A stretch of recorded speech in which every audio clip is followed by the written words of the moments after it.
This UFC Perth fight card is going to be a lot of fun. There's no surprise that you have some of the best fighters from the region getting opportunities to show out in front of the home crowd. In fact, all but one bout includes at least one fighter from down under, right, conjoining Australia and New Zealand together. And you know that that region has taken its fight game to a whole nother level over the past some odd years, right? Led by fighters like Israel Adesanya and Alexander Volkanovski. As of recently, we just saw Jack Della Maddalena become the welterweight champion of the world. And now you have another fighter that's very close to getting an opportunity to fight for UFC gold in Carlos Ulberg. He's taking on Dominick Reyes here in the main event. Now, I wouldn't say it's a sure thing that if he gets a W here, even if he gets it in phenomenal fashion, that he would be next, because there's a little bit of a speed bump ahead of him. And that speed bump goes by the name of Jiri Prochazka, who will be fighting on the main card of UFC 320 under that big championship main event bout, the rematch between Magomed Ankalaev and Alex Pereira. Right? Jiri Prochazka is one of the most exciting fighters in the fight game. If he goes out there and finishes Khalil Roundtree, and most importantly for him, if Magomed Ankalaev defends his belt against Alex Pereira, I think Prochazka will be next. If Pereira wins that fight, that's a little bit of an issue for Prochazka, as he's already lost twice to him. Okay, so you got a couple moving parts going on here. If Pereira wins that fight, I mean, who knows? There's probably a rematch being set up between Ankalaev and Pereira, so the division may be held up a little bit, and we can go a couple different ways with what other bouts we would see. But if it shakes out like that, Prochazka will be next to face off against Ankalaev. If Pereira wins and they don't do a rematch for whatever reason, you could potentially see Ulberg fighting against Pereira, two very refined, dangerous kickboxers. That's a fight that a lot of people would like to see. But if Ankalaev defends, I would be surprised if the UFC skipped over Prochazka, if he went out there and put on another show for us. Okay, Ulberg has been winning a lot of fights, but some people will argue to you that he shouldn't have got the nod against Jan Blachowicz in that last bout. And at the very least, it wasn't the most exciting bout. We'll see what he does here. But I think that Prochazka versus Ankalaev is a fight that a lot of people want to see. Some of you guys are probably thinking, wait, haven't we seen that already? Right? Two big names in the division. No, they have not faced off against each other thus far. It's a big time fight. So we'll see how things shake out. We'll start to jump into this thing. If you're new here, please go ahead and smash that subscribe button. Or if any of you guys have been just popping in here and there and you still haven't done that, please do so. It really helps me take my show here to the next level. And if you guys could all hit the like button.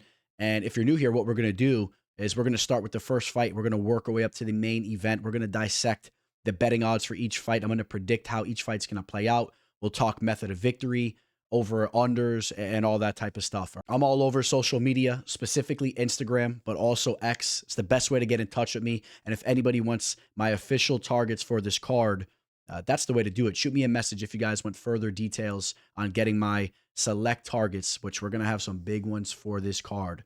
All right, guys, let's go jump into this thing. In the welterweight division, Jonathan Micallef takes on Oban Elliott. Elliott comes into this bout off of a very disappointing performance where he was the favorite against Seok Hyun Ko, the Korean Tyson, and he went out there and completely underperformed. On the other hand, Micallef comes into this bout off of a big UFC debut victory over Kevin Josias.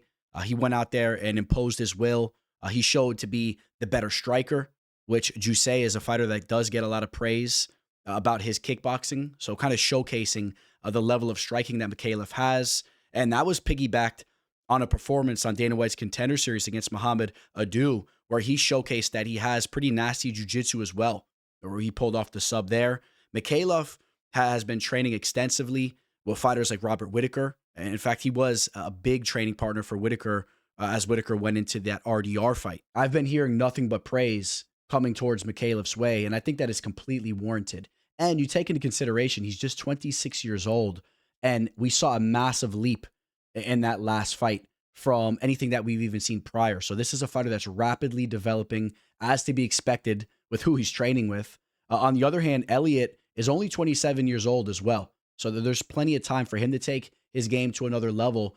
But I'm really scratching my head about that performance that he just had based off the way that he lost the fight, right? He was taken down and controlled for over 10 minutes. He was taken down 6 times on 9 attempts, right? He was outstruck 80-19. It was just a very suspect performance.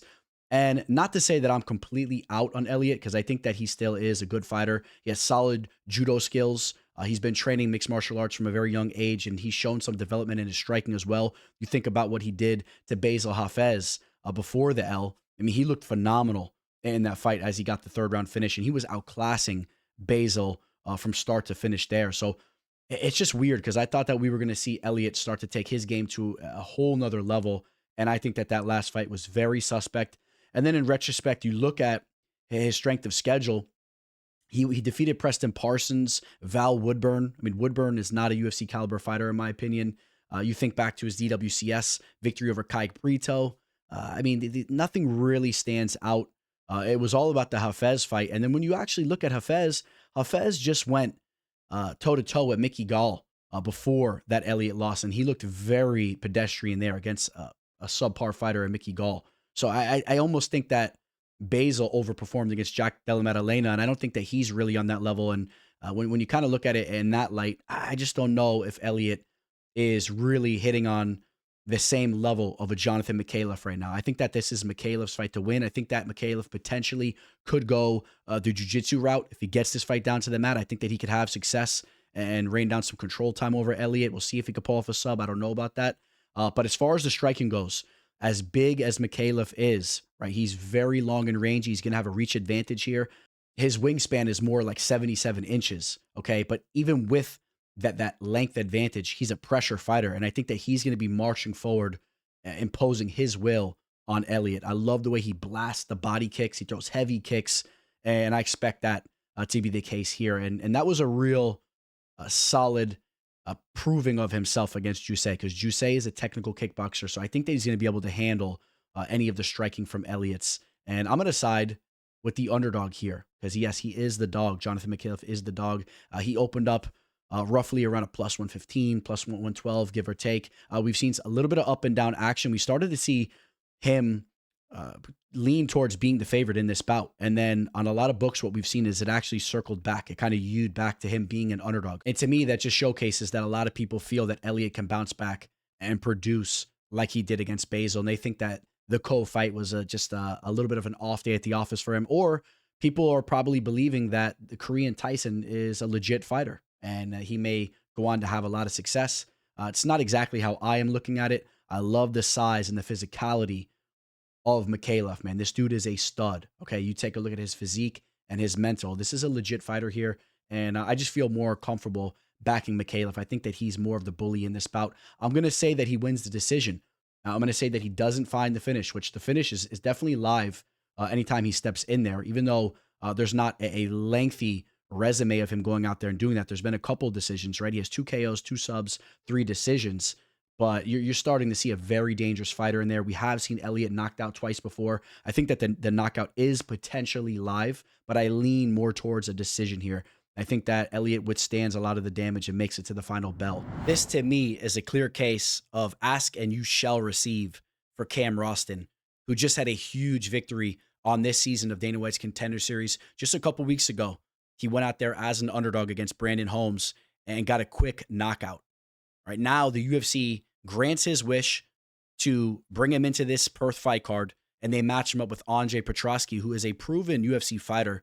And more importantly, Petroski is a proven grappler. Don't forget, we saw Rowston struggle quite a bit in that first Dana White's Contender Series fight where he took on Torres Finney. He was controlled for 11 minutes and 41 seconds. He was taken down 10 times on 14 attempts.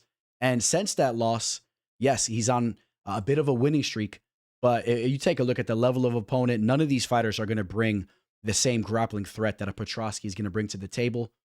So that's what you're looking at here. I really believe you're looking at a striker versus grappler type of fight here, because if Cam can keep this fight standing, I think that he will impose his will, and he'll potentially be live to get back-to-back KOs. All right, Petroski's a fighter that when he loses, he does tend to be finished, even though he did just make it to the final bell against a very talented kickboxer in Edmund Shabazian. You take a look at a lot of Petroski's losses, though, even dating back to before he joined the UFC against like Aaron Jeffrey, he was KO'd. On The Ultimate Fighter, he was actually submitted by Brian Battle. Right, he's been finished in 3 of his 4 losses. And Cam Rowston has submission abilities and now is starting to show that his striking abilities are going to that next level. I was hearing a lot of buzz to the effect that he has taken his game to another level since that Finney loss, and I'm kind of buying in on it here. This is a tough one for me because, as I like to throw out there a little bit here and there, Petroski, kind of a friend of the show, if you will. I've chatted up with him throughout the years since The Ultimate Fighter. You know, he follows me on IG. He shows love and support, but I got to keep it professional here. I think that Rowston's gonna have success stuffing his takedowns, and I think he's gonna impose his will. That's just how I see this fight going. Now, if Petroski can get takedowns, without a doubt, he can solidify rounds, and maybe he could find a sub. But Cam Rowston's never been submitted. And I just think that there's a lot of signs pointing towards Cam's way. He's the much hungrier fighter here. All right, this is a fighter that's getting the biggest opportunity of his fighting career. Meanwhile, Petroski's been hanging around, and if you actually dissect some of his victories, I mean, the Rodolfo Vieira was a good one. He had the recipe for success there as he was able to keep the fight standing and then outpoint Vieira, which it looks decent in retrospect because Vieira's striking has gotten better. But besides that, you're looking at like fighters like Josh Frem, Dylan Bucka, Gerald Mearshart's really fallen off a cliff. That fight just doesn't look so great as a whole these days. And Wellington Turman has dissipated from the sport. There's just not a lot to talk about. And not to say that Petroski's completely mentally checked out, but he's cruising into his mid-30s, and you see him doing a lot of stuff outside of just fighting. Okay, he has a little bit of a personality. You see him doing a lot of social media type stuff. If you remember, before he even turned pro, he admitted that he didn't want to go pro because he would have failed drug tests for being high. All of his fights, he was high for them, and I just think that and I don't mean this in a negative way, I think he does more things with his life than maybe just fight. With that being said, I have a lot of respect for that whole Renzo Gracie Philly community over there. A lot of those fighters have had a lot of success over the past couple of years. He has the path to victory, but I'm going to go with my gut here. I think that Rowston continues to show that growth, and I think that he can avoid being smothered down on the mat. And at the very least, if he could work his way back up to his feet, or every round starts on the feet, I think that he could have enough success in that part of the fight where he could finish it or solidify rounds with damage. And we take a look at the line here, and what we have seen is Rowston has opened up consistently right around a plus 125 to a plus 130 underdog.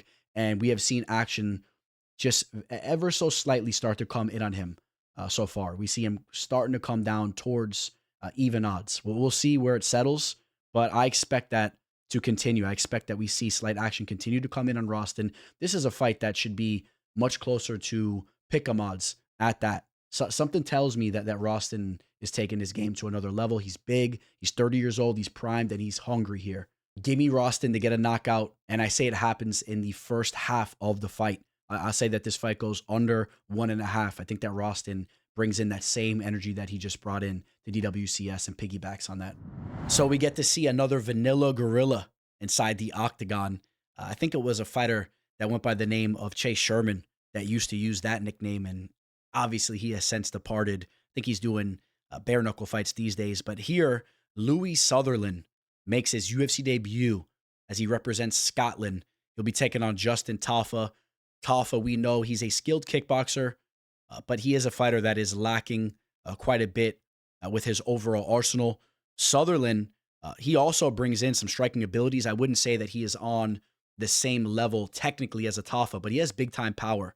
You take a look at his 10 victories, 8 of them come by way of KO, and he's also huge for the heavyweight division. He will tip the scales come weigh-in day. Trust me on that. Now, I think that Sutherland has a couple paths to victory here. And the first one that I want to start with is him using his strength and his wrestling abilities. He's not the most technical wrestler, but he is very strong. He's almost like one of those guys that would be in the world's most strongest men competition, the way he hits his takedowns. But if he gets in on the hips of Tafa and he gets Tafa down to the mat and gets on top of him, we know that Tafa is not getting up. Okay, he has no get-up game. And then imagine a fighter that is as big as Sutherland being on top of him. It's just not going to happen. And it's very likely that Sutherland can then rain down some ground and pound. And if you take a look at one of his more recent fights against Dos Santos, even though that fight went to a decision, we saw him using some of that grappling and wrestling attack to solidify rounds. Besides that, we talked about the power that he possesses. He will be playing with danger there. In a striking affair against Tafa, you can run into a counter shot and be flatlined. Okay, Tafa has big time power, but Tafa has also been finished on the feet, right? And in his last fight, Teixeira made quick work of him. Took just 35 seconds for him to be stopped there. Carl Williams changed levels on him, used the wrestling to take him out there. You can go all the way back to the Jorgen De Castro fight. We got to talk about that. De Castro, he's still fighting on the regional scene, looking like Humpty Dumpty out there. And De Castro did finish him in the first round. He landed on him and knocked him out. So Tafa is vulnerable to being finished. Well, on the other hand, we have never seen a Sutherland finish thus far. If you want to talk about the 3 losses that he has taken, right, you go back to his last loss, which took place over in Bellator. And then that fighter that he faced off with against there, Slim Trabelsi, that's a fighter that's still undefeated. Right? I mean, so take that for what you will. He's not proven, but that's a fighter that still hasn't taken a loss. There are 2 other suspect L's, but those fights took place back in 2022, and I just think that Sutherland has taken his game a little bit to another level. But more importantly, I'm just not completely sold on Tafa these days. I just think that he has too many holes in his game, and if he doesn't hit you with that clean, crisp counter strike, I think that he is just vulnerable to taking L's, whether he gets smothered down in the mat, gets knocked out on the feet in a slugfest, or as his fights progress, if they go to the later rounds, I really don't have any faith in his cardio and conditioning. And Sutherland's a big boy, but I've seen him chug along quite a bit, right, for 3 rounds. So I think Sutherland would have an advantage there as well. And I'm on Louie Sutherland to win this fight, so I'm picking another underdog here. And what we have seen is Sutherland opening up right around a plus 120, plus 125 dog, and we've seen some slight action coming in on him as well, right? We're kind of talking about the same recipe here, and I'm in on the dog that we have seen the slight action coming in on. I think that there's merit to the action coming in on them, and I'm interested to see where this line goes. I think it could be very similar to the Rowston line, where we see it come in and we see it even out. And I like Sutherland to win this fight, and I say he finds a finish here. I'm going to say he gets a ground and pound type of finish where he gets on top of Tafa, and Tafa can just not defend himself, and so many strikes ring out to the point that the referee has to kind of step in and stop the fight. And I'll say that happens in the second round. I'll say that we see an earlier finish. Once again, I'll say we're looking at an under 1.5 here for this fight, and hopefully Sutherland will be a fighter that's a solid addition to the division. We'll see. He needs to work on a lot of things. He needs to take his game to another level, but there's some promise there. He's a massive heavyweight fighter. Now we'll stick around in the heavyweight division where we have a matchup between 2 fighters making their UFC debut. In fact, this was a bout that was supposed to take place on this season of Dana White's Contender Series between Brando, Peričić, and Elijah Ellison. Both fighters are very similar. You take a look at their records as far as their experience goes. But when you're talking Brando, this is a fighter that, in my opinion, has a little bit more potential here, right? You hear rave reviews coming from Team City Kickboxing. You hear Israel Adesanya, Navajo Stirling. All these fighters are talking about the fact that Brando is one of the hardest hitting fighters that they've ever trained with. And I think that there's some real merit to it.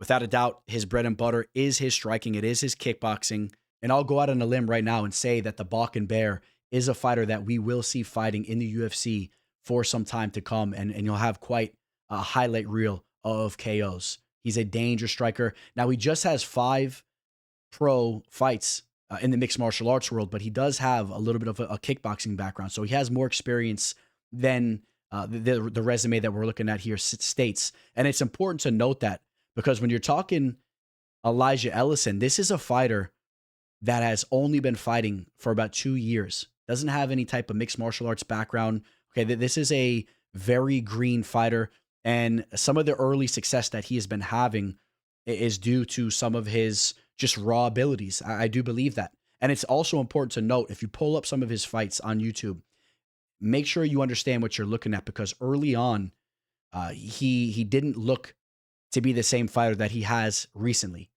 specifically physically. All right, he has shed more weight. You take a look at his last victory that took place against Rafael Brewster. That was a fight where he looked much more trim and he looked apart a lot more than he has in the past. And he went out there and he had a first round KO, and Brewster's kind of respected on the regional scene over there. But if you're going to pull up the Dave Pearson fight, that's a fight where you're going to see he's carrying a lot of excess weight, and he ended up getting submitted by Pearson in the second round. That was a very suspect performance. But you just have to understand that he was so new to fighting. Pearson was out there looking like Humpty Dumpty, and he withstood the early damage and then submitted him. And I still would say that that performance was very suspect, and you still should be critical of it and understand that Brando can go out here, hurt him, and sub him. And Brando may be able to go out here and do a little bit of anything that he wants to him. But with that being said, this is the heavyweight division. And if Brando gets a little too cocky out there, if he throws caution to the wind, Elijah is still a big heavyweight, heavy hitter that has had 4 KOs out of his 5 victories. It's been against low-level competition, but he can catch anybody, right? In a heavyweight bout like this, if things get sloppy, you could see a KO come either way. But I think I'm being clear here. I like this dude, Brando Peričić. I think that he has real potential. He's going to have a speed advantage. He's going to be much more technical with his striking, and I think that he's just going to be the more slightly seasoned fighter, even though their records look very similar. And in fact, Elijah having one more professional fight, but I think that it's Brando that's a little bit more of the seasoned fighter. I'm going to say that he finds the KO. And his striking is diverse too, man. He throws elbows, knees. He'll throw all that in there. And take a look at the line movement here as he opened up as a plus 140 on this book, and now he is a minus 170, which is what we're consistently seeing right now. He's right around a minus 160 to a minus 170. I would not be surprised if we see him close fight time being a minus 230 favorite. I think that as we continuously hear the buzz about what he's doing in that gym, I think that we're going to see action continuously come in on him, and I think he's going to close as an even bigger favorite. So if you're looking to target him, you definitely want to jump on this line. There's merit to this line movement. It's going to continuously go that way. I'm going to say that the Bach and Bear gets a first round knockout. This is another fight that I'm saying that we see an early finish. I'm liking the under 1.5 here. I think that this is going to be action packed. It's heavyweight action, and we're going to see a KO. This is a fight, to me, when I look at it, I think to myself that both of these fighters are very fortunate to have this opportunity. Okay, first and foremost, this fight card has, I believe, 15 bouts taking place on it. So, that's not really typical. They didn't really need this one here. And you could argue that either one of these men could have already been cut by the UFC. At the very least, I'm going to say that the loser of this fight will not be on the UFC's roster in the near future. You look at Bedoya. Bedoya comes into this fight here on a 3-fight losing skid. Okay, so if he loses to Mullarkey here, he'll be on a 4-fight losing skid. I do believe that he will be cut. The Chaos Williams UFC debut bout was a split decision L, and Chaos is a fighter that has had a decent amount of success in the UFC. Wasn't a horrible look for him, but he followed that up with back-to-back losses against Song Kanan and Jai Herbert. Jai Herbert's a technical striker. At the end of the day, though, you got to go out there and you got to get W's. And, Bedoya has some striking abilities. He's light on his feet. He's still young. He represents Peru, and I'm sure that the UFC would like to see him put it together. But I haven't been crazy about what I'm seeing from him. On the other hand, Mullarkey has been around for some time, and he's still only 31 years old. So hopefully he could show some development, because this is a fighter, actually, I believe, kind of went on a little bit of a decline. Right, some of his performances early on in his career looked better than what we have seen from him lately. Right, you think about the big KO that he had over Devontae Smith. The Michael Johnson victory, some people thought that he lost that fight, but he still showed a lot of heart, and he went toe-to-toe with Johnson. If he could bring some of that energy into this fight, I think that he could get his hand raised here against Bedoya. He could show to be a little bit better of a striker in a toe-to-toe type of match. We've also seen him go out there and show wrinkles in his game, in the sense that when you think about the Prado fight, that was a fight where he just went and used a wrestling attack to exploit the youngster. So he showed that he has a high fight IQ, and he'll take the path of least resistance, and has some grappling abilities. I don't know if he's going to be able to take down Bedoya, though. Bedoya has looked pretty sharp with his takedown defense. I think that this fight probably ends up playing out on the feet for the most part, where Mullarkey still can have success, but maybe he could pressure a little bit, use some clinch work, or maybe sneak in a little takedown. Bedoya jumps back up to his feet, but he'll have the crowd behind him, and he could sneak out a decision here. Also, if you take a look at his last 3 losses, right, he's 1-3 in his last 4 bouts. He was finished early on in all 3 of those losses. And you could say, well, Mauricio Rufy is a very talented fighter, a very talented striker, and Nasrat Hakparas is a dangerous man, a very underrated fighter. Okay, but he was also knocked out by Naimov, and at the very least, he's taken damage. I think that there is potential that if he gets hit with the right shot, that he can be shut out and knocked out once again. Now, Bedoya is not really a big-time knockout artist, but if Mullarkey plays that game too much and makes a couple miscues on the feet, I think that there is potential we could see him knocked out once again. I mean, there's a track record there. I'm going to put a little bit of faith in him, though. I'm going to say that he kind of rewinds the clock and we see some of the early success that we saw him have back in the day. And he comes into this fight hungry and a little bit rejuvenated. And that last fight that he took, right, that devastating knockout loss that he took place back in 2024. It's been about a year and a half since that L, and I kind of like that. He's had time to heal his body and to motivate and get himself ready for this opportunity here. I'm going to say that Mullarkey gets the job done. This isn't going to be a walk in the park for him. This fight could play out very closely.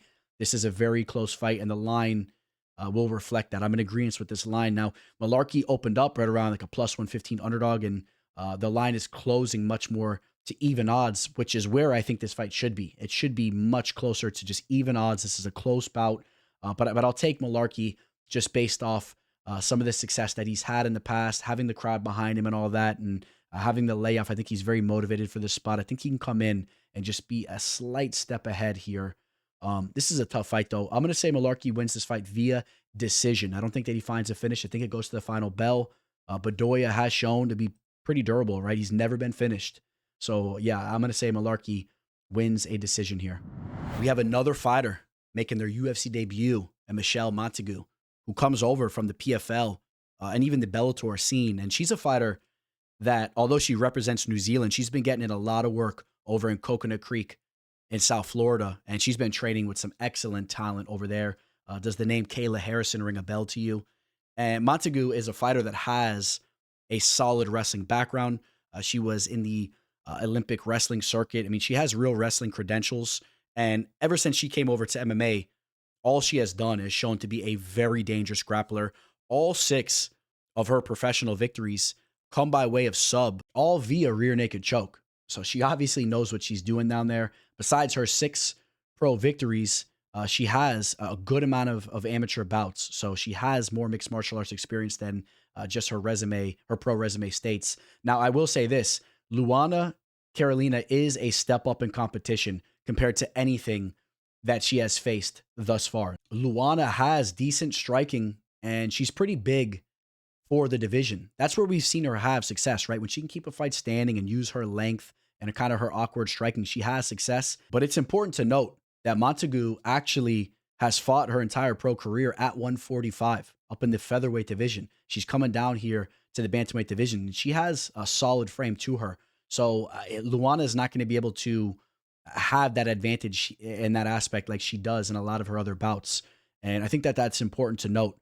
You take a look at some of her recent work. She's on a 3-fight winning streak. I would say that the standout performance was against Storlienko, where she finished her up with just 8 seconds to go. And I know that Storlienko is not the most polished fighter. She's a jiu-jitsu girl, but I like the heart that we saw from Carolina there. And besides that, the Pudilova victory, the Ivana Petrovic victory, I mean, those are recognizable names, but in reality, those fighters are really not on the level. And you can circle back to the Molly McCann KO loss, where she really slipped up and she let the moment get to her. You could think about the Ariane Lipsky fight as well. That was a fight where she made an early mistake down in the mat. She got caught in a knee bar. You could look at those 2 bouts there. Besides that, though, I mean, her resume is not the worst. There's some recognizable names here, man. Poliana Botello, Priscilla Cachoeira, Lupe Garines. That was a fight that she used her size to impose her will, and Garines was completely undersized in that bout. I think what we're going to see here, it's going to be a bit of a striker versus grappling matchup here. Montague is working on her striking. Offensively, it's not that bad, but you'll notice that when she's throwing her boxing out there, she's there to be hit, and she gets returned on quite a bit. I think that if this was a straight striking type of matchup, if she struggles to get the fight down to the mat, I think that Carolina can have a lot of success there, or enough success to get her hand raised. I think that Michelle could land a little bit, but she'll be a step behind if it goes to the judges' scorecards in that fashion. But I'm going to have faith that Montague gets this fight down to the mat, and I'm going to say she does what she has consistently been doing, which is eventually get onto the back, and sink in a rear naked choke. All right, we've seen Luana sub before. We saw her knocked out before. She has those little mental mishaps at times, and I think a fighter like Montague can take advantage of that and do what she does at a very high level, which is get that rear naked choke locked in. And again, let me just say this one more time. She's training with a lot of high level fighters, and she seems to be a real pro. I think that this is a fighter that will prove to be pretty good with time to come. And I think that this is a fighter that, as she rounds out her entire game, can be a threat to the division. And we've seen her opening up right around a -160. And what we have consistently seen is action come in on her. I think it's warranted. I think that the word's getting out that this is a very polished grappler who should show up and look better than ever. I say that she gets another rear naked choke victory here. So Colby Thicknesse is still searching for that first victory inside the octagon. And I guess you could say the same thing for Josias Musasa, because both these fighters just came up short in their UFC debuts. Now, Colby Thicknesse had a much tougher task at hand as he was set to take on the brother of Ilya Topuria, Alexandra Topuria. Alexandra went out there and he showcased that he is just about as well-rounded, dangerous, and technical as his brother. On the other hand, Musasa went out there as a big favorite and got finished by a fighter in Carlos Vera, who is looked at to be pretty one-dimensional, as he's more of a grappler. And yes, he did sink in the rear naked choke, but don't forget, Vera landed a devastating strike that set that submission up. So Musasa is coming into this fight off a very questionable performance. Thicknesse is a Brazilian Jiu-Jitsu black belt, and he is essentially a disciple of Alexander Volkanovski. And who better to learn from than the great Volkanovski, who is very complete and has a high fight IQ that he brings into the cage. And even though both these fighters are 26 years old and they have a comparable amount of pro experience, it's Thicknesse that has the deeper amateur resume. And he's been fighting for a longer period of time. So I do expect him to be a little bit more seasoned here. While on the other hand, Musasa is just a real raw talent. All right, he has big power in his hands. His striking is dangerous. I know he didn't get the knockout against Otar Tanzalov on Dana White's Contender Series, but we saw him landing a lot of big strikes that could have potentially put some other people out. And before that fight, he came into it having knocked out every single other opponent that he faced off against. And I do believe that Musasa will bring that danger into the cage for this fight. Some other things that Musasa has going for himself.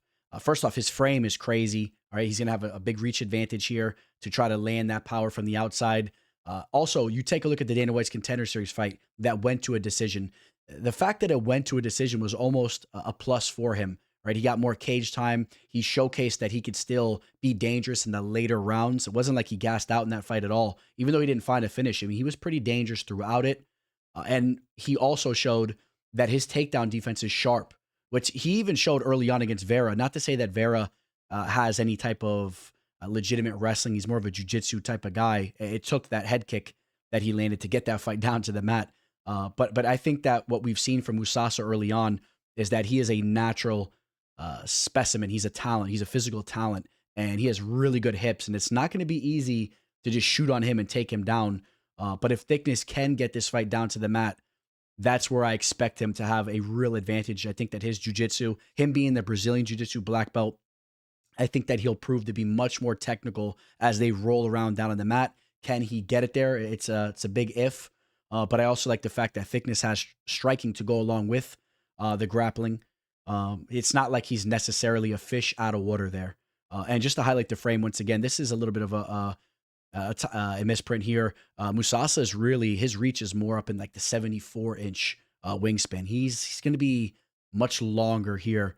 But Thicknesse has solid footwork. He's very active, and he has pretty high fight IQ for his age. And that's one other advantage that I see here for Thicknesse. I think that he'll have a little bit of a higher fight IQ. He has more cage time. I'm a little bit more of a believer in the training that he's been getting and who he surrounds himself with. And I think that that could pay dividends as long as he avoids being hit with that big shot. I think that he does have a path to victory.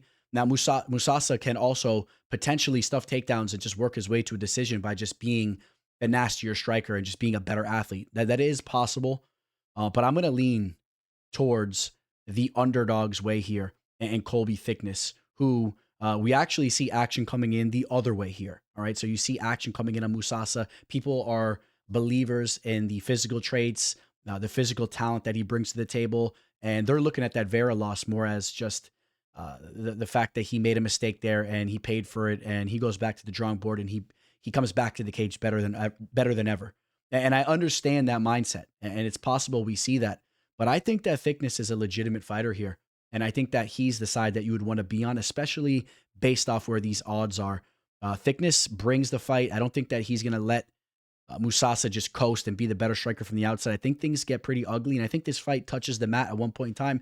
And if we see someone make a blatant mistake on the feet, it could very well be Musasa again. Maybe he makes another mistake and he gets dropped, and then he gets put in a position where he gets submitted once again. All right, so give me Colby Thicknesse to get the job done here, and I'm going to say he pulls off a submission. I'm going to say Thicknesse pulls off the sub here.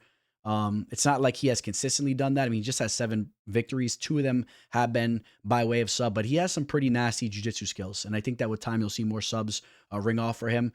And I could just see Musasa making a mistake down there. I don't think that he is as polished down on the mat as some of the other aspects of his game have rapidly shown to develop, right? Because he's picked the game up pretty quickly. Takedown defense is sharp, but you roll around down on the mat too much with Thicknesse. In Musasa's case, I think he gets caught in a sub. So give me Colby to pull off a rear naked choke here in the second or third round, a little bit later on in the fight.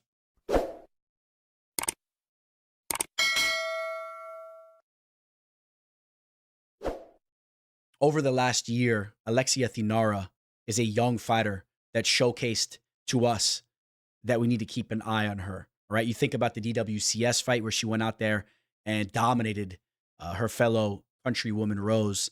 I mean, that was really a beautiful showcasing of her athleticism and her striking. Then she followed that up with a UFC debut performance against Molly McCann. She went out there, pulled off the rear naked choke. She dominated with the grappling. Now, we know that McCann is lacking as far as her grappling goes, but I do believe that Thainara showed that she is well-rounded. This isn't just a girl that's an athletic, dangerous striker. There's some real overall skills going on here. Now, she's taken on the number 14th, Loma Lookboonmee. Man, I feel dirty every time I say her last name. But, speaking of being one-dimensional, Loma, she has worked on some things, and I do believe that her overall game has rounded out. But her bread and butter, as I like to say, her main strength is her Muay Thai skills, her striking. She's very relaxed on the feet. She's much more technical than the majority of the fighters that she's in there with. And if you're in a straight striking match with her, she can get the better of you. I don't know if that's going to be the case here, though, because Thainara also has nasty striking skills. She's bigger, she's quicker, she's more athletic. And I think that even in a stand-up fight, we could see Thainara get the better of Loma here. Now, if we see a fighter have success changing levels, I do believe that it's going to be Thainara. I think that Thainara can explode, change levels, and get Loma down. We have seen Loma taken advantage of in that light before, so we'll see if Thainara looks to change levels. It's kind of crazy to think that Loma is just 29 years old, and she's been in the UFC for some time. Also, they have almost the same amount of pro experience. Their age is very similar. Meanwhile, Loma's been in the octagon putting in work, like I said, for some time. She made her UFC debut all the way back in 2019, right? So it's been about 6 years, and she hasn't been the most active. You take a look at her resume. There's some recognizable names here. Even her losses, right? They come by way of respectable fighters like Lupe Garines and Angela Hill. She has victories over fighters like Elise Reed, Bruna Brazil, Denise Gomes is probably one of the more notable ones. Sam Hughes. The Sam Hughes victory has aged very well. Now, one thing that you may notice also with a lot of her victories, they were against fighters that don't have the strongest grappling skill set.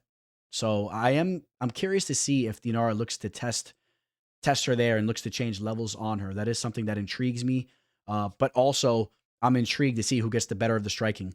At the end of the day, I think Thainara is the more complete fighter, and I think that she can get the better of this fight no matter where it stays. I feel confident in this girl, man. She's kind of a freak athlete for this division, really. For when you think about it and you think about some of the things that she showcased to us early on, I think that this is a fighter that's going to wreak havoc in this division, and I think that this is a fighter that will get a number next to her name relatively soon. I don't know if it's going to be after taking out the number 14 fighter here in Loma. It could be the case. You could see maybe Loma bounce out and then she pops right in there. In fact, that probably will be what happens. And from there, let's see how far she can make a run in this division. And the potential is very much there. We take a look at the odds, and there has been some action coming in on Thainara, where we saw her opening up right around a minus 190, and she's cruising down to the low minus 200s. I'm curious how far that will run, because even though people are high on her, I think that there is still a decent amount of respect on Loma, and understanding that Loma is still developing. She's young and she's a good striker, and maybe she can keep this fight standing, and then she could show or prove to be the more crafty Muay Thai striker. So there are some question marks here. Do you want to chalk up minus 220 to back the young Brazilian phenom? I would lean more towards still backing her, even at a minus 220 line. I have her capped somewhere up there, being like a minus 220 up to a minus 240 favorite. I think that she's that good, and I think that she's just going to be too quick, too athletic, too well-rounded. But I'll say that she wins a decision. I don't think that she gets Loma out of there. Give me Thainara to win via decision here. This is going to be a good one. You're not going to want to miss this. Here in the light heavyweight division, Navajo Stirling takes on Rodolfo Bellato. Stirling had a lot of hype behind him going into that Dana White's Contender Series bout, and he more than delivered on it. Right, he went out there and finished up Philip Latu. Since then, since joining the UFC, he's 2-0, but I haven't really been crazy about his performances, specifically the Tokos fight. That was one where he was taken down a little bit. He showed some wrestling flaws in his game. You know, he showed that he's still working on some aspects of his game as far as his grappling goes. And I thought that he should have went out there and finished Tokos early. The Ivan Urslan fight, that one looked a little bit better, right? He went out there and essentially won every round using his striking. He outstruck him 124-64, and he actually mixed in a couple takedowns, hitting 3 of 5. So, I mean, that was a much better performance. But, you know, people kind of hold Stirling to a high standard. I think that we want to see him go in there and replicate what he did on Dana White's Contender Series. We want to see him land those big, powerful KO type of strikes. And, you know, speaking of landing those kind of strikes, I'll tell you what, Rodolfo Bellato has that type of ability as well. We'll talk about the fight that he's coming in off of, but when we've seen him go out there and finish the opposition, you think about his DWCS fight where he broke down Murtaza Talha, got the finish there in the second round. The Ihor Pateria fight in his UFC debut was a fun fight. That was a great showcasing of himself. He showed that he's willing to go to war and that he's a very entertaining fighter. And we've seen that replicated, right? The Jimmy Crute fight. The Jimmy Crute fight should have been an easy W for him. He got a little overzealous and he got taken down at times and got put in these stupid positions. But I mean, he was the better fighter, and he had Crute hurt badly at times. And I think that if he could have just made a couple different moves in there, that's a fight that he could have not only won or should have won, but that's a fight that he should have got a finish in. And the Paul Craig one, this is the weird one here, right? He does come into this fight off of one of the most awkward endings to a fight that I've ever seen. If you want to meet me in the comment section, we can go there. I know that people have been very torn on what they saw.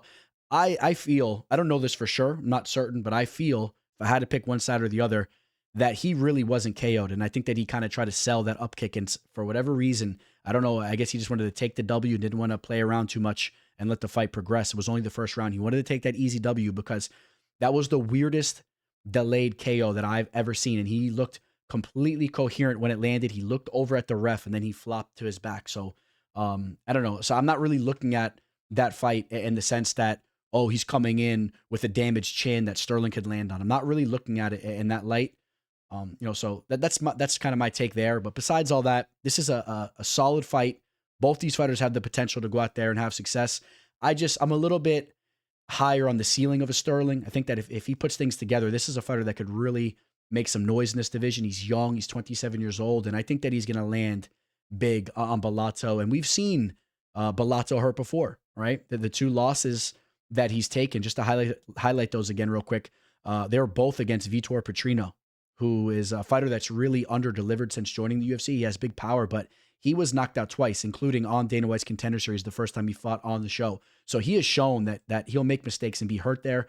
I think that Stirling can get a KO here. I think that Stirling's due for another knockout victory, and I think that Bellato is due to be a little overzealous, a little overly aggressive, and get caught with something here. I think there's a little bit of a recipe there, but I want to make it clear that I am somewhat high on Bellato's abilities as well. This is a fighter that has looked pretty good at times, and he surrounds himself with people like Glover Teixeira and Alex Pereira. So his game is still going to that next level, and there's a lot of potential there too. He hasn't even broken the 30 marker. So I mean, these are two fighters you want to keep an eye on, but I think that Stirling is the fighter that you want to keep an eye on here, and I think that he lands that KO.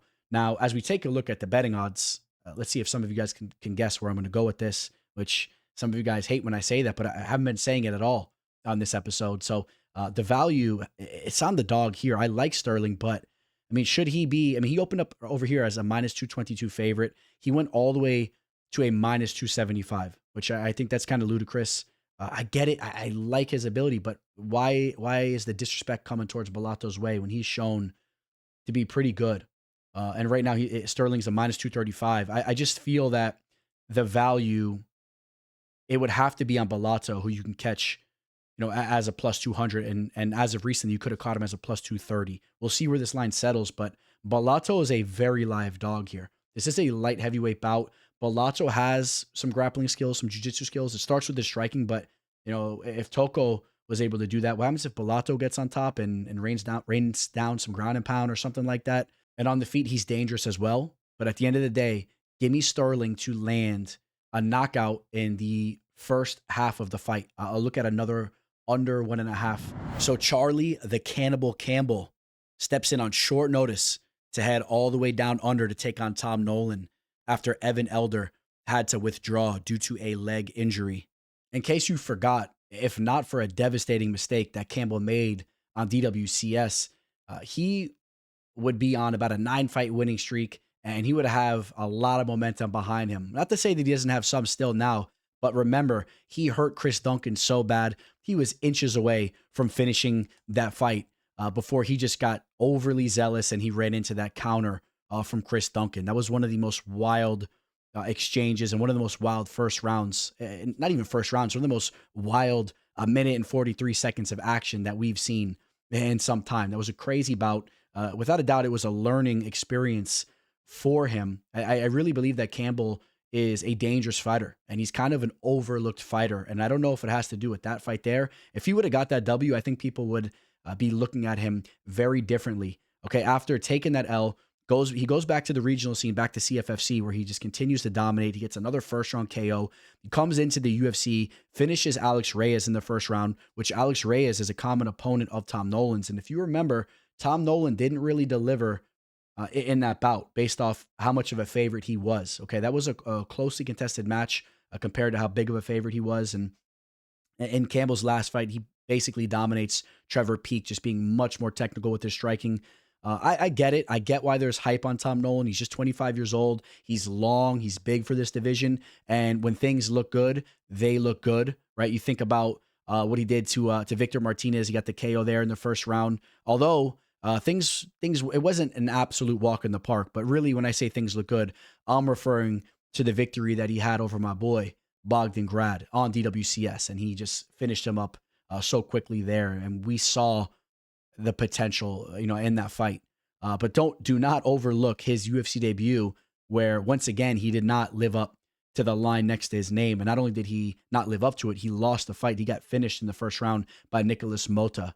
So he showcased some defensive flaws in his game, and there's not a lot of big victories on his resume right now, and I'm not completely sold on him. I know he looked pretty good in that last bout against Slava, but Slava is a fighter that is very up and down. You never really know what you're getting from him, but I'll give Nolan some credit there for being a clear step ahead. But I think that Charlie is probably, I do believe this, I believe that Charlie's the best fighter that Nolan has faced thus far. And I think that Charlie is an overlooked fighter. I think his boxing skills are nasty. He could hurt you. He could put you out. If Mota can knock you out, Campbell can definitely KO you. And I think that Campbell's well-rounded.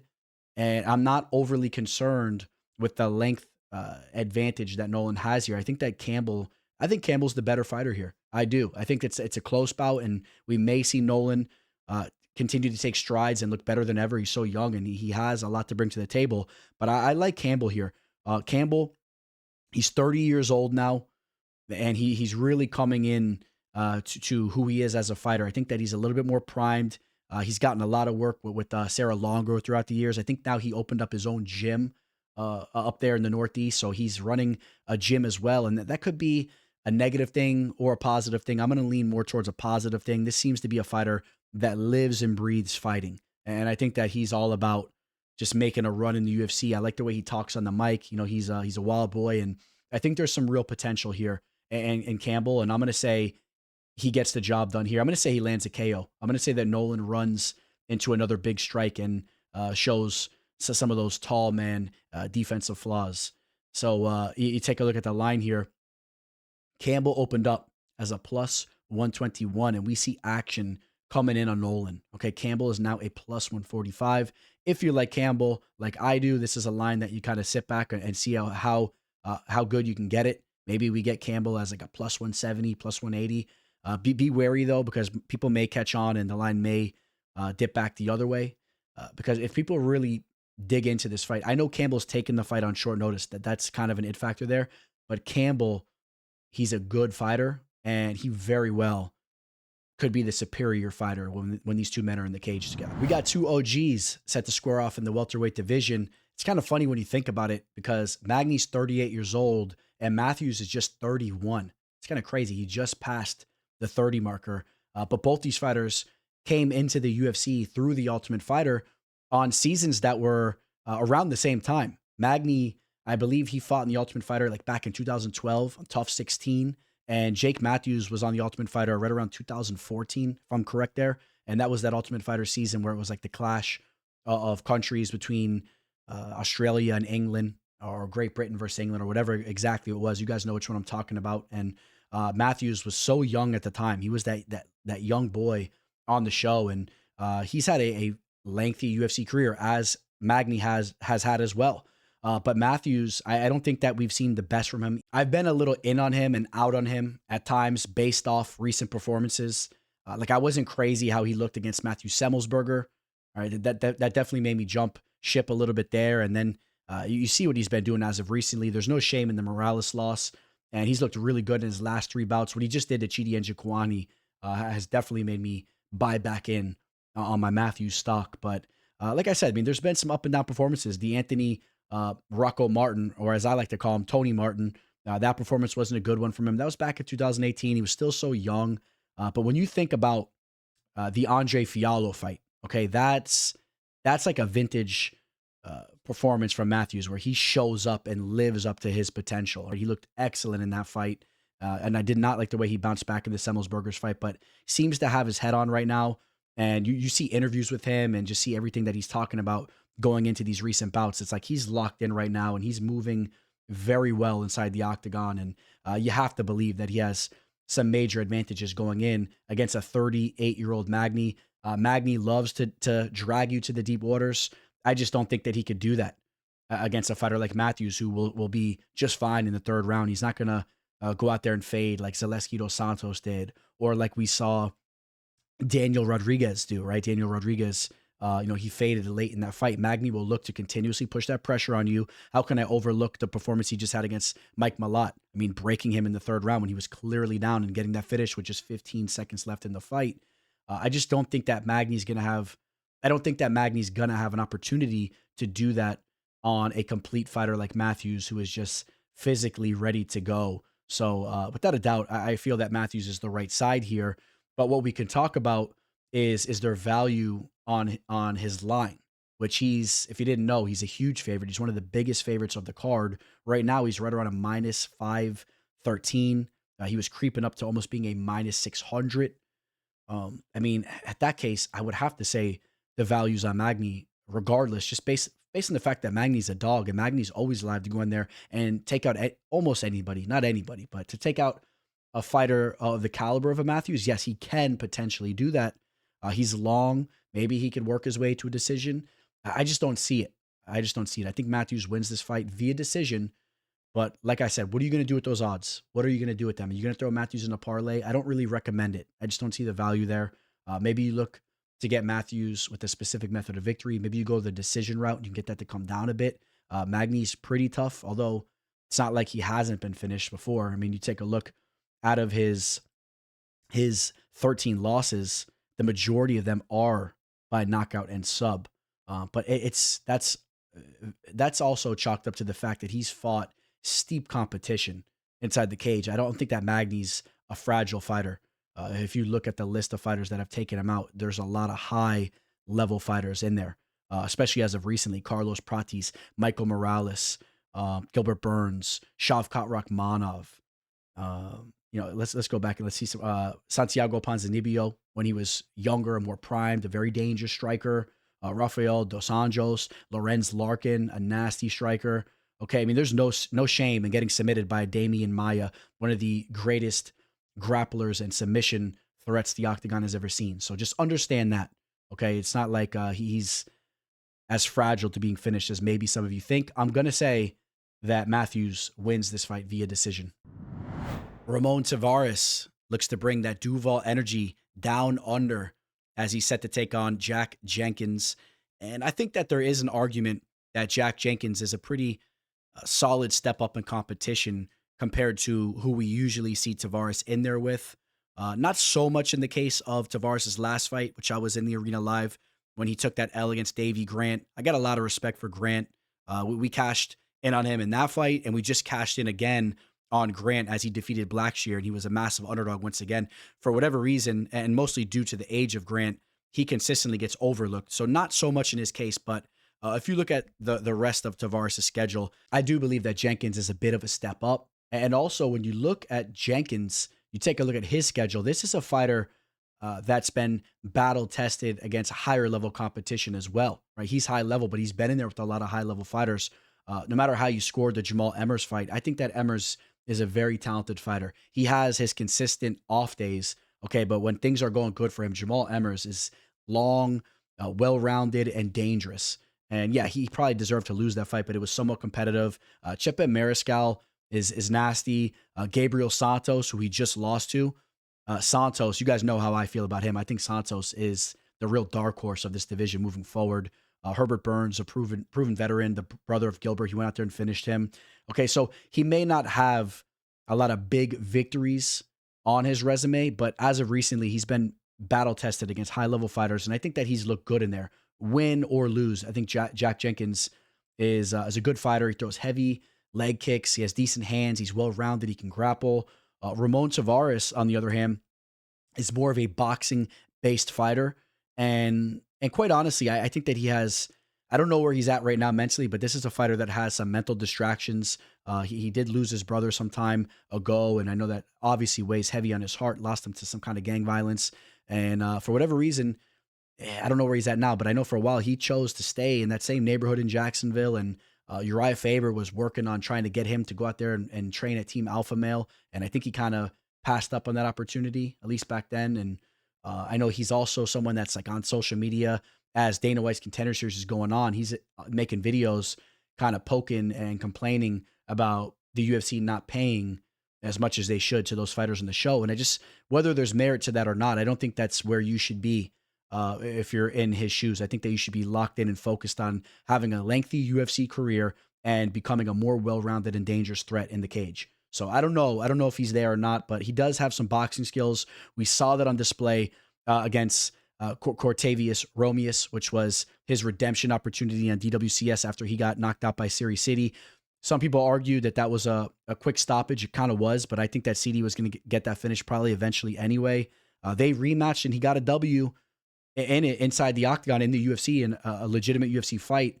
I thought that CD won that fight.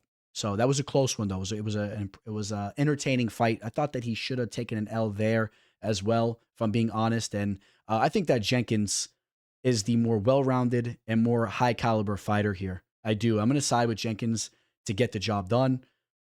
He's not completely proven, but I'm going to say that Jenkins is a good fighter, and you're going to start to see him consistently get those Ws in the Octagon moving forward. With matchups like this, these are more winnable matchups. The UFC's been a little harsh towards him with the matchmaking, and he's a little undersized from a length standpoint, but he's very stout. He's physically strong and he has skills, and I think he could chop the legs down of Tavares, and I think that he could have success with his hands as well. But he has to be careful because Tavares can land on you with his own hands. And I'll also say that Jenkins has a bit of a grappling advantage if he chooses to change levels and go there as well. And all in all, I'm going to say I'm going to say Jenkins gets a TKO stoppage in this fight. I'm going to say there's a high pace to this fight, and Jenkins finds a TKO stoppage. You take a look at the numbers here. They're based off a limited amount of fights, but enough that we could bring them up. Jenkins is much more efficient. He lands 4.5 strikes per minute while only absorbing 2.97. He is defensively sound.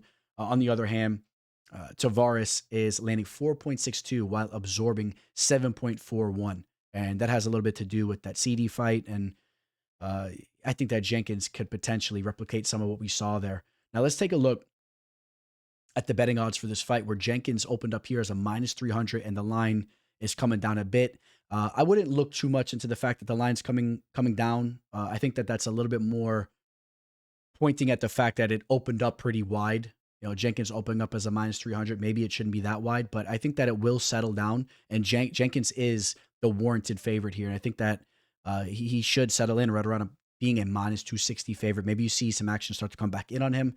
We'll see where Tavares is at, but he needs to prove more to me. I know he brings some danger to the table, but he needs to prove to me that he is mentally in the cage and he's working on some aspects of his game as far as his IQ goes and being more well-rounded. Give me Jenkins to get that third round TKO. We got another fight taking place in one of the upper weight classes, right? We have a good amount of heavyweight and light heavyweight bouts on the card. I like that. We have Jimmy Crute taking on Ivan Ursulan, and we're going to circle back to that fight that we were just talking about a little bit earlier in the show, which was Navajo Stirling solidifying 3 of 5 takedowns against Ursulan and controlling him for 3 minutes. And we know Stirling, his grappling is not his strong suit. So I think that that is alarming when you think about the fact that that's what Crute does very well. Crute is a grappling based fighter first and foremost. He has nasty jiu-jitsu.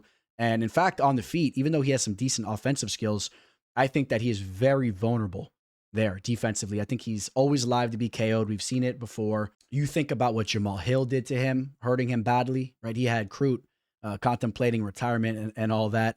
Anthony Smith got the better of him, and eventually that fight was stopped due to the leg injury. But I think that Anthony Smith was looking good in the beginning portion of that fight and was kind of exposing some of his limitations on the feet. And Crute just made mistakes, even dating back to like when he got submitted by Misha Serkinov back in 2019. He came in with a lot of hype around that time, and that was the first big L that he took. I'll give him credit in the fact that I won't be so hard on him for the fact that he was so young back then. But I do believe that Crute is just a vulnerable fighter to being finished, whether it's just being hurt and sub, but specifically him getting KO'd, getting hit hard and getting KO'd. All right. It's in some of these fights where he wasn't even finished, you're seeing him hurt. All right. That's the problem that I have there, is that you see him landed on consistently. Doesn't matter, if the fight went to a draw, right? Somehow, no matter how you want to look at the Bellato fight or the first fight against Menefield, which then he gets submitted in the rematch against Menefield too. Right? He took a lot of damage in all those fights. And I do believe a fighter like Ursulan, who's even that unproven, can get a finish here just because he's shown to have solid boxing skills. If you look back to the work that he did outside the UFC, I mean, this is a fighter that has still 9 KOs out of his 14 victories. And his highlight reel looked pretty damn good coming into the UFC. Things haven't really kicked off for him the right way inside the octagon, but I still believe this is a fighter that can hurt you if you play that game with him. At the end of the day, though, I don't think that Crute's going to stick around and play that game long enough, and I think that Crute probably gets this fight down to the mat. If Stirling got it down there, I'm going to say Crute gets it down there, and then from there, I think that Crute can really get the better of him, and Crute will be live to hit a submission, which he kind of always is. He's a high-level BJJ player. But you take a look at the odds here. Ursulan opened up as a +193. I think that there was some real value on that line. He's still a +158, +160. I'm going to say that the value is still on Ursulan. I was close to picking Ursulan to win this fight. I kind of wanted to shake things up here and pick another dog, and because I think that the KO's live. But we have already picked enough dogs, and I think I have some more underdogs coming your way here. So, I'm going to pick the safer fighter here in Crute. Crute should win this fight, but he's going to face some danger. I'm telling you guys, do not be surprised if Ursulan gets a KO. I'll say that Crute uses his grappling enough to get the job done here. Maybe you see him hurt badly, but he still somehow tumbles Ursulan down to the mat and finds himself in top position and still wins rounds and wins the fight regardless there. So give me Crute. I'm going to say I'm going to say Crute wins a decision. I'm going to say he doesn't find the sub, even when he has success down in the mat, but he'll solidify rounds being in top position and dominating down there. So if Dominick Reyes were to go out here and get his hand raised, he would have gone from a 4-fight losing skid to being on a 4-fight winning streak and would be buzzing up to potentially get another shot at fighting for the belt. All right. He may need one more victory after this, but still, I mean, what a complete turnaround in his UFC career. He's taken on Carlos Ulberg. We know Ulberg is a real talent in this division, a technical kickboxer. He's been working on his overall game. He doesn't have too much time to keep working on his craft here. I mean, he is about to be 35 years old. The time is now for Ulberg. This is a pinnacle fight for his career. He needs to get this W, and I would argue to you, he needs to go out here and really look to show out and land a highlight reel KO on Reyes, who we know is vulnerable to being knocked out. Because if Ulberg is smart, he's going to try, or he needs to try, to play his cards right to potentially get that championship opportunity without having to fight another fight beforehand. Maybe he can skip Prochazka, or as I stated in the intro, there's a lot of moving parts here. So he needs to do what he can do and control what he can control to put himself in position to get an opportunity to fight for the gold. And I think that opportunity is there. Yes, I understand that Reyes has really looked good in this resurgence in his career, in this 3-fight winning streak. The Nikita Krylov fight, I was there live for it. I lost some money on it. I'll be honest with you guys, man. It was tough to watch. But look at that victory right now. It doesn't look as good as Krylov looks horrendous once again. I mean, you could say that Reyes started to kick off that trend of Krylov not really being the same fighter he once was, because he looked absolutely atrocious in that last fight that he just had against Bogdan Guskov. Didn't even look to try to expose Guskov's grappling. He just sat there, just overextending himself and putting himself out there to be finished. Reyes knocks out Anthony Smith before that. Anthony Smith was on the verge of retirement. We knew that he was kind of a shell of himself. The Dustin Jacoby victory was a big one for him. That was a big W where he pulled off the upset. But you take a look at the 3-fight winning streak in retrospect, I just don't know if it is as impressive as a lot of us thought it was. And I think it also has to do with the fact that we all were expecting him to lose. He was the underdog in those bouts, so they look even better. And you're seeing him look similar to how he used to look back in the day, right? He's a phenomenal athlete. He's dangerous. A lot of people had him beating John Jones. I still don't like the way that he slowed down, though, and just gave all those late rounds to John Jones. All you need to do is snag up one of those to put a stamp on it, and he allowed himself to be in a situation where he lost that fight there. And then, of course, we started to see him KO'd, right? 3 knockout losses in a row. And the Ryan Spann loss. Excuse me, I know I brought this story up before, but I watched that fight with a friend of Dominick's, a close friend from his football days. And he was telling me how him and their circle, they want Reyes to stop fighting. So they were out on him even stepping back foot in the cage. That they felt that he should be looking to hang the gloves up. He kind of has proven them wrong going on this 3-fight winning streak, but I think that the chin is still somewhat diminished. It hasn't been tested. It hasn't really been touched that much. And Ulberg is a sharpshooter, okay? He is a technical kickboxer who fights very defensively, right? So he's going to be patient. He's going to use his footwork, and he's going to look to set up his opportunity to test that chin. And I think that it's very likely we see Ulberg knock out Reyes here. All right, that's going to be my pick. I'm going to say Ulberg knocks Reyes out. I thought that Ulberg actually lost to Jan Blachowicz. It was still a competitive fight, and I'm very high on the former champion Blachowicz. So it doesn't really matter even if I thought he lost the fight. Blachowicz is high level. It was competitive, and you could still say Ulberg probably deserved to win it. It was a close bout. Before that, victories over Volkan Ozdemir. He knocked out Alonzo Menafield, submitted Da Un Jung. I mean, there's definitely been some performances that have been suspect. Like you think about the Kennedy and Chukwu loss. That was a fight where he got overly aggressive. He got countered. He was hurt. And after that loss, we saw he was much more hesitant.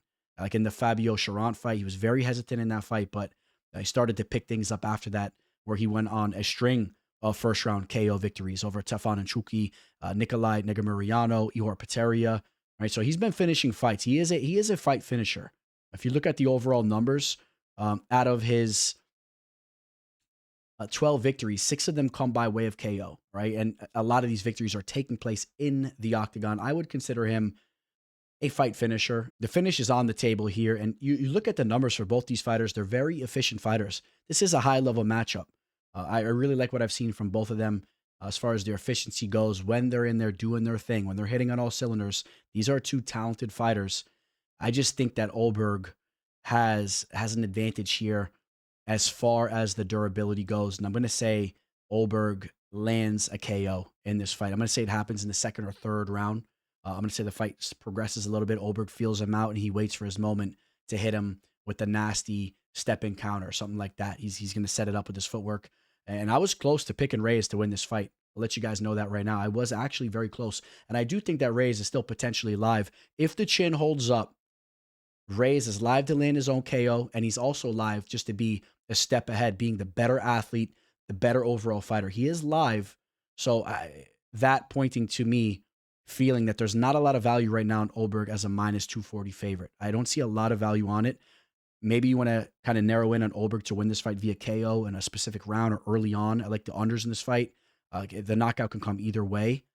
I like Ulberg to win this fight, but Reyes is potentially live when you're seeing him being almost a plus, right now, a plus 200 underdog. All right. I would say the value's on Reyes, but give me Ulberg to get that second round knockout.